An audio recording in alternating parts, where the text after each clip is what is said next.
Friends, इस chapter में हम समझेंगे इन्वेस्टमेंट क्या होता है, इन्वेस्टमेंट किन्हें करना चाहिए या इन्वेस्टमेंट की एलिजिबिलिटी क्या होती है। इसके साथ साथ जानेंगे इन्वेस्टमेंट कितने तरह का होता है, कितने प्रकार का होता है और इन्वेस्टमेंट के बारे में बहुत कुछ। सो वीडियो में बने रहिए। मिलते हैं वीडियो के नेक्स्ट पार्ट में।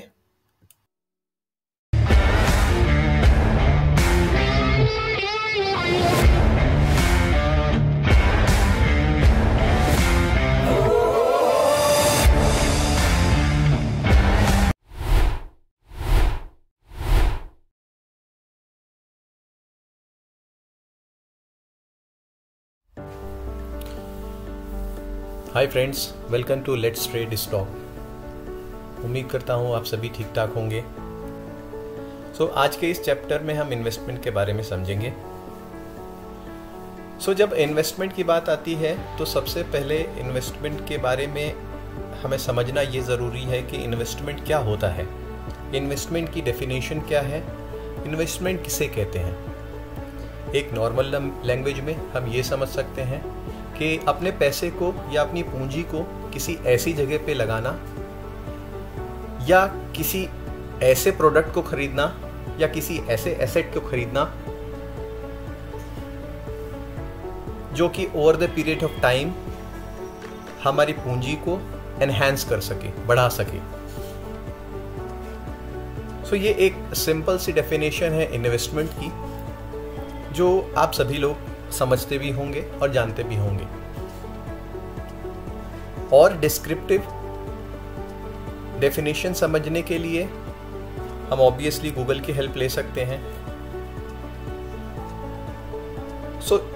मोरलेस ये भी यही बताता है कि इन्वेस्टमेंट का मतलब क्या होता है कि अपने पैसे को या अपनी पूंजी को किसी ऐसी जगह पे या किसी ऐसी एक्टिविटी पे लगाना जिससे कि कुछ समय के बाद उस पे कुछ फाइनेंशियल गेन हो या कुछ रिटर्न प्राप्त हो हमें।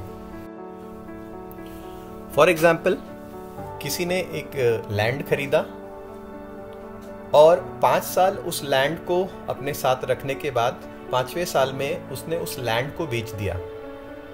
यहाँ पे हम ये देखते हैं कि लैंड बेचने पर उस बंदे को कुछ एप्रिसिएशन मिलेगा। इसे हम इस तरह से समझ सकते हैं कि ये अपने आप में एक इन्वेस्टमेंट है। बंदे ने 5 साल पहले एक लैंड खरीदा था और 5 साल के बाद वो लैंड बढ़ी हुई वैल्यू पे बेचता है। वो बढ़ी हुई वैल्यू उसके इन्वेस्टमेंट का एक रिटर्न है। अब सवाल ये उठता है कि इन्वेस्टमेंट करने के लिए ये कैपिटल या पूंजी आती कहां से है, या इसे हम इस तरह से भी समझ सकते हैं कि इन्वेस्टमेंट के लिए हमें पैसे की ज़रूरत है। अगर पैसे नहीं है तो हम इन्वेस्टमेंट नहीं कर सकते। ये पैसा आता कहाँ से है? ये एक बड़ा सिंपल सी अंडरस्टैंडिंग है कि पैसा या इनकम के 2 ही स्रोत होते हैं। आजकल के समय में आप देखेंगे या तो कोई बंदा जॉब करता है या तो कोई बिजनेस करता है, और उस जॉब और बिजनेस के रिटर्न में उसे जो रेवेन्यू जनरेट होता है या उसे जो पैसा मिलता है वो उसकी इनकम में कैलकुलेट होती है, तो उसे इनकम कहते हैं।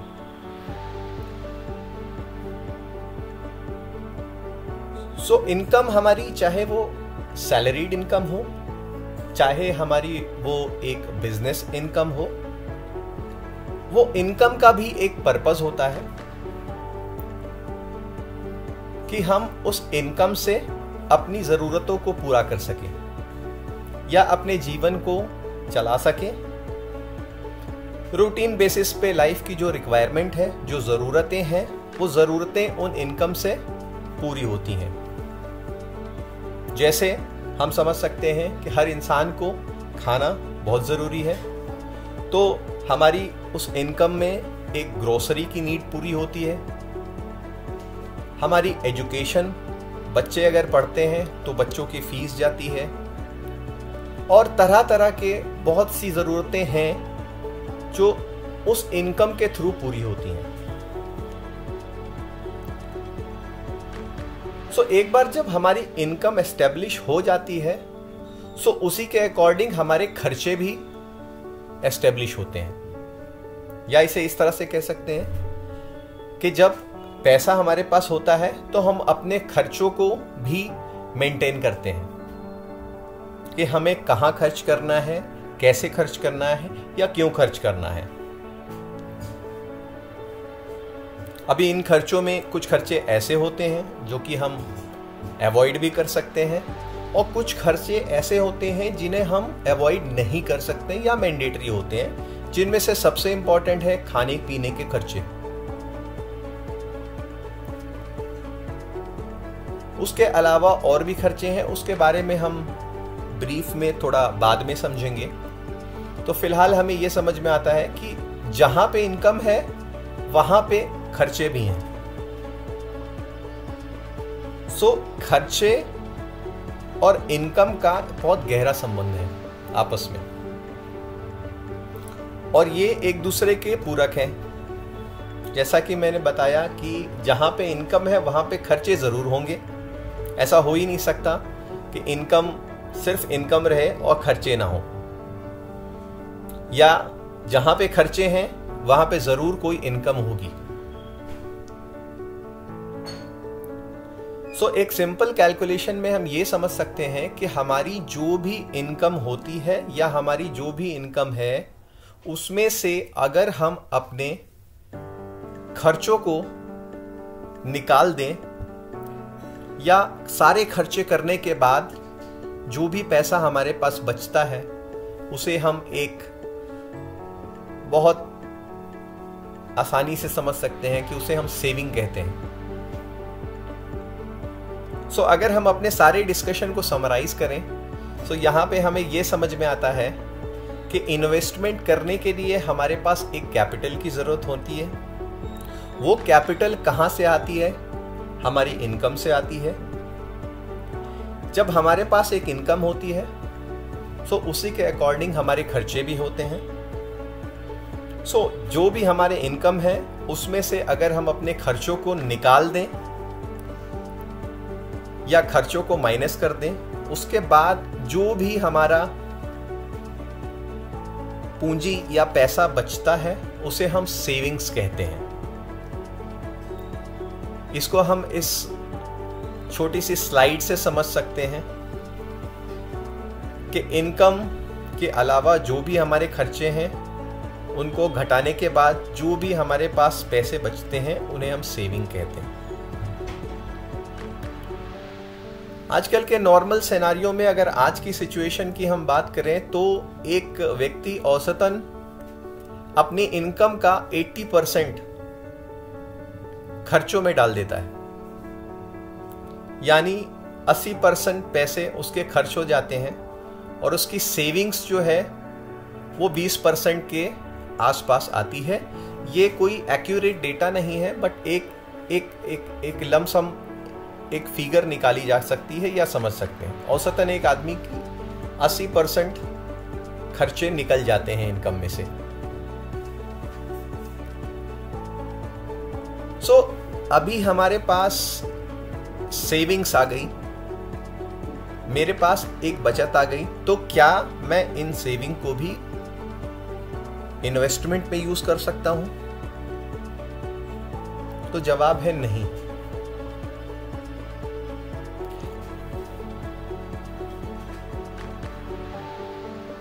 सेविंग्स को हम इन्वेस्ट नहीं कर सकते तब तक जब तक कि ये हमारी प्लान्ड ना हो, क्योंकि जब तक आपकी इनकम आ रही है तब तक आपकी सेविंग्स मेंटेन होती है। इसको हम इस तरह से समझ सकते हैं कि इनकम रुकने पर एक्सपेंसेस आपके कभी नहीं रुकते। आप उसमें से कुछ अवॉइडेबल एक्सपेंसेस को रोक सकते हो, बट अनअवॉइडेबल एक्सपेंसेस आपके मेंटेन रहेंगे हमेशा। इसको एक उदाहरण की तरह समझते हैं। एक बंदा जॉब कर रहा है कंटिन्यूअसली, उसकी इनकम है, उसको सैलरी मिल रही है, अकॉर्डिंगली उसके खर्चे मेंटेन हो रहे हैं। क्या होगा अगर उसकी जॉब चली जाती है तो, या उसकी सैलरी रुक जाती है तो? क्या उसके एक्सपेंसेस भी रुक जाएंगे? तो जवाब है नहीं। वो व्यक्ति सिर्फ अपने अवॉइडेबल एक्सपेंसेस को रोक सकता है, अनअवॉइडेबल एक्सपेंसेस को नहीं रोक सकता।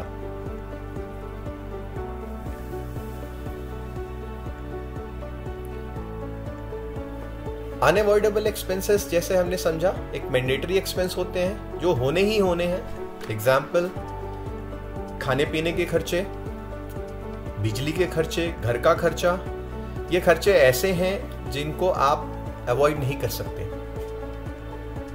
बच्चों की स्कूल फीस, आपकी इनकम अगर नहीं है तो स्कूल फीस माफ नहीं हो जाएगी, या अगर आपकी इनकम नहीं है तो आप खाना पीना नहीं छोड़ देंगे। तो उन अनअवॉइडेबल एक्सपेंसेस को मेंटेन करने के लिए हमारे पास कुछ सेविंग्स का होना बहुत जरूरी है, ताकि in case of job loss या इनकम के रुकने पर कुछ महीने तक हमारे अनअवॉइडेबल एक्सपेंसेस मीट हो जाएं। इन अनअवॉइडेबल एक्सपेंसेस को मीट करने के लिए जिन सेविंग्स की हमें ज़रूरत होती है उन्हें हम कंटीजेंसी सेविंग्स या मैंडेटरी सेविंग कहते हैं। ये सेविंग्स उस समय हमारी मदद करती है जब हमारी इनकम कहीं से रुक जाती है या इनकम हमारी रिकरिंग इनकम हमारी मीट नहीं होती। सो कंटीजेंसी सेविंग्स या मैंडेटरी सेविंग्स क्या होनी चाहिए, कितनी होनी चाहिए, आइए इसको हम समझते हैं। वैसे तो ये एक बेसिक टर्म है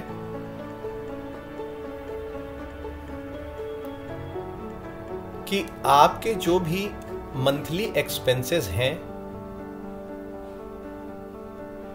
इंटू 6 उसे अगर हम करते हैं तो आपकी कंटीजेंसी सेविंग्स निकलती है। और दूसरा रूल है कि 3 महीने की जो इनकम है उसे आप कंटीजेंसी सेविंग्स कंसीडर कर सकते हैं। इन दोनों कैलकुलेशन में से जो भी वैल्यू आपकी ज्यादा आ रही है वो आपकी फाइनल कंटीजेंसी सेविंग्स बनेगी। मैं एक बार फिर से रिपीट करता हूं कि 6 महीने के खर्चे, आप अपने खर्चों को कैलकुलेट करें, उन्हें 6 से मल्टीप्लाई करें, जो भी वैल्यू आएगी वो फर्स्ट कंटीजेंसी सेविंग बनेगी। या अपनी 3 महीने की इनकम, व्हाटएवर सैलरी या बिजनेस इनकम हो, उसको 3 से कैलकुलेट करेंगे तो वो 3 महीने की आपकी कंटीजेंसी सेविंग आ जाएगी। इन दोनों कंटीजेंसी सेविंग्स में जो भी आपकी ज्यादा है वो आपकी फाइनल कंटीजेंसी सेविंग्स मानी जाएगी, जो कि आपकी अनअवॉइडेबल एक्सपेंसेस को मीट करने में आपकी हेल्प करेगी जब आपकी इनकम कहीं से स्टॉप हो गई हो।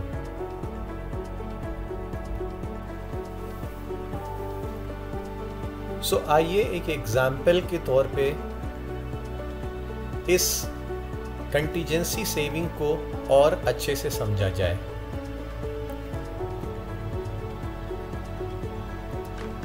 सो मिस्टर सुपरमैन को अगर कंसिडर करें एक गवर्नमेंट सर्वेंट, जहां पे उनकी 50,000 पर मंथ सैलरी है, यानी उनकी मंथली इनकम 50,000 है। सो हम ये मान सकते हैं कि उनके कुछ एक्सपेंसेस भी होंगी, जैसा कि हमने पहले भी समझा है कि इनकम और एक्सपेंसेस एक दूसरे के पूरक हैं। जहां इनकम होगी वहां पे एक्सपेंसेस भी होगा। सो अगर हम देखें तो मिस्टर सुपरमैन के इनकम के साथ साथ कुछ एक्सपेंसेस भी हैं। यहाँ पे एक कैलकुलेशन दिया गया है जिसको अगर ध्यान से हम देखें तो इसमें सुपरमैन की 50,000 पर मंथ इनकम बताई गई है और उसके साथ साथ उसके कुछ मंथली एक्सपेंसेस भी हैं, जैसे फूड के expenses, electricity expenses, transportation, children's school fees, housing expenses, health insurance और मिसलेनियस एक्सपेंसेस। अगर इन सारे एक्सपेंसेस को हम टोटल करें तो मिस्टर सुपरमैन की मंथली एक्सपेंसेस 40,000 रुपीस आती है। जहां पर इनकी इनकम 50,000 है, वहीं उनके एक्सपेंसेस 40,000 है। इससे ये समझ में आता है कि मिस्टर सुपरमैन 10,000 रुपीस की पर मंथ सेविंग करते हैं। मिस्टर सुपरमैन को over the period of time contingency savings का प्लान करना हो तो वो अपने करंट इनकम और एक्सपेंसेस के बेसिस पे कैसे करेंगे, वो इस शीट की नीचे 2 रोज में दिखाया गया है। जहां पे पहली contingency saving expenses multiplied by 6 यानी 6 महीने के खर्चों से की गई है। कंटीजेंसी सेविंग नंबर 2 निकाली गई है उनकी 3 महीने की इनकम से। कंटीजेंसी यहां पे एक बात समझने की बहुत जरूरत है कि कंटीजेंसी सेविंग्स इमीडिएटली प्लान नहीं की जा सकती। अगर आपकी नई जॉब है तो आप अपनी कंटीजेंसी सेविंग इमीडिएटली नहीं निकाल सकते, या तो आपको 3 महीने या 6 महीने वेट करना पड़ेगा। अकॉर्डिंगली यहाँ पे मिस्टर सुपरमैन को अगर देखा जाए तो 5 साल की सेविंग्स के बाद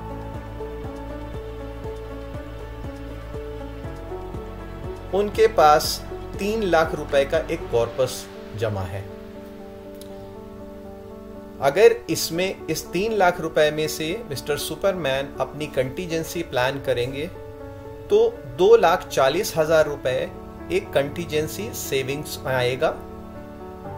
यानी कि अगर मिस्टर सुपरमैन की जॉब लॉस होती है या इनकम रुकती है तो ये 2,40,000 रुपए उनके अनअवॉइडेबल एक्सपेंसेस को मीट करने के काम आएंगे।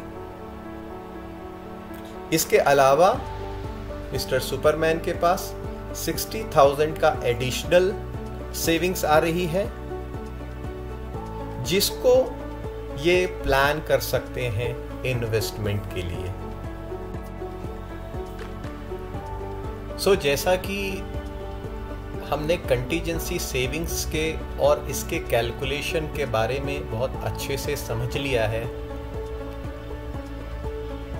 नाउ अभी हमें ज़रूरत है इसके इम्पैक्ट को समझने की। यानी अगर हम कंटीजेंसी सेविंग मेंटेन कर रहे हैं तो नेक्स्ट एक्शन क्या है या आगे का पाथ क्या है। अगर हम कंटीजेंसी सेविंग्स सिर्फ मीट कर रहे हैं, यानी contingency saving according to calculation meet हो रही है, ना हमारे पास एडिशनल कुछ सेविंग्स आ रही हैं, ना कंटीजेंसी सेविंग्स में कोई कमी आ रही है, हमें उसमें कोई एक्शन लेने की ज़रूरत नहीं है। विच मीन्स हमें अपने लिविंग स्टैंडर्ड या लाइफ स्टैंडर्ड को सिमिलर मैनर में कंटिन्यू रखना है। लेकिन by any chance at any point of time अगर आप अपनी कंटीजेंसी सेविंग्स को मेंटेन नहीं कर पा रहे हैं, so then it is a serious concern. आपको इमीडिएटली अपने एक्सपेंसेस को रिव्यू करना पड़ेगा, अकॉर्डिंगली अपने अवॉइडेबल एक्सपेंसेस को रिड्यूस करें ताकि आपकी कंटीजेंसी सेविंग्स मेंटेन हो। लेकिन अगर आप थर्ड कैटेगरी में आते हैं, यानी कि आप अपनी कंटीजेंसी सेविंग्स बहुत अच्छे से मेंटेन कर रहे हैं, विच मीन्स आपकी कंटीजेंसी सेविंग्स के अलावा भी कुछ एडिशनल सेविंग्स आपको मिल रही है, then congratulations, now you are eligible for investment. आप अब इन्वेस्टमेंट के बारे में सोच सकते हैं या प्लान कर सकते हैं।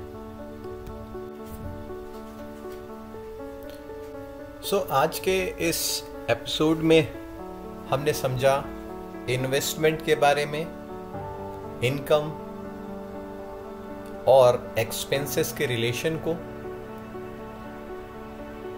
उसके आगे फर्दर हमने समझा कि सेविंग्स क्या होती है, सेविंग्स के अलावा कंटीजेंसी सेविंग्स क्या होती है, एंड अकॉर्डिंगली कंटीजेंसी सेविंग के बाद इन्वेस्टमेंट की एलिजिबिलिटी को हमने रिव्यू किया। आप इस वीडियो को रिपीट करके देख सकते हैं और अच्छे से समझने के लिए कि क्या आप इन्वेस्टमेंट के लिए एलिजिबल हैं या नहीं हैं। अगर मैं इसको क्विकली समराइज करूं, अगर आप अपनी सेविंग्स को मेंटेन करते हैं फर्स्ट स्टेप में, सेविंग को मेंटेन करने के बाद कंटीजेंसी सेविंग्स भी मेंटेन करते हैं सेकेंड स्टेप में, और थर्ड स्टेप में अगर कंटीजेंसी सेविंग को मेंटेन करने के साथ साथ कुछ एडिशनल सेविंग भी कर पाने में सक्षम हैं, तभी आप इन्वेस्टमेंट के बारे में सोच सकते हैं या प्लान कर सकते हैं। आज के इस एपिसोड में इतना ही। नेक्स्ट एपिसोड में हम कवर करेंगे इन्वेस्टमेंट के टाइप, इन्वेस्टमेंट हम कहाँ कहाँ कर सकते हैं, इन्वेस्टमेंट कितने प्रकार के होते हैं, और इन्वेस्टमेंट को किस तरह की प्लानिंग के साथ डाइवर्सिफाइड किया जा सकता है। होप आपको ये एपिसोड पसंद आया होगा। एज यूजुअल, अगर कंटेंट आपको समझ में आया, पसंद में आया, तो प्लीज़ लाइक करें, सब्सक्राइब करें और अपने फ्रेंड्स के साथ भी शेयर करें, so that it will motivate us to create a new and good content for every viewer. Thanks for watching. Take care.